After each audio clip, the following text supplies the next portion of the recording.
In today's video, I'm going to teach you how to integrate Trello with Notion. Imagine having all your project management tools working seamlessly together, ensuring that your tasks are organized and accessible in one place. That's exactly what we're going to accomplish today by integrating Trello with Notion using Zapier. So, let's dive in and make your workflow more efficient and synced.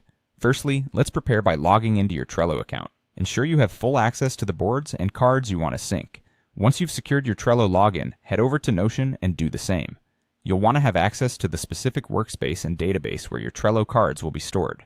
Make sure, though, that you have the necessary permissions enabled to connect third-party applications, which is essential for the integration to work seamlessly. With our account set up, we're now ready to create a new Zap. For those unfamiliar, a Zap is an automatic workflow between apps created in Zapier.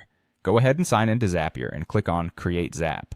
This will be our workspace for connecting Trello with Notion. Start by selecting Trello as your trigger app. This is where we define what action in Trello will prompt the automation process. Configuring the Trello trigger is our next step. Zapier provides a variety of trigger options, such as new card, card move to list, updated card, or new activity. For today's purpose, let's use the new card trigger.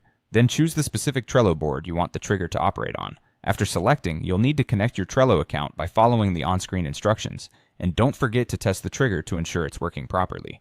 Now let's set up the Notion action. Choose Notion as your action app in Zapier. Connect your account by following the prompts. Afterward, you'll select what you want to happen in Notion when a new Trello card is detected. Your options could include creating database item, updating a database item, or finding a database item. Choose the option that best fits how you want your data to transfer. Next is mapping the Trello data to Notion. This involves matching Trello fields to Notion properties so that everything lines up correctly. For example, map the card name in Trello to the title in Notion, description to notes, due date to date, labels to tags, and so forth. Precise mapping ensures that information flows correctly between the two tools. With mapping complete, it's time to test our workflow.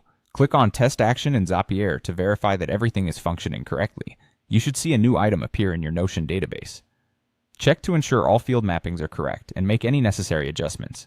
Finally, once you're confident everything is set, you'll want to turn on the Zap. Click Publish or Turn On in Zapier. To confirm it's all running smoothly, go ahead and create a new Trello card and watch as it magically appears in your Notion database, just as planned. And there you have it, a robust automation integration that links Trello and Notion beautifully, streamlining your task management processes. Thanks for joining me today, and happy automating.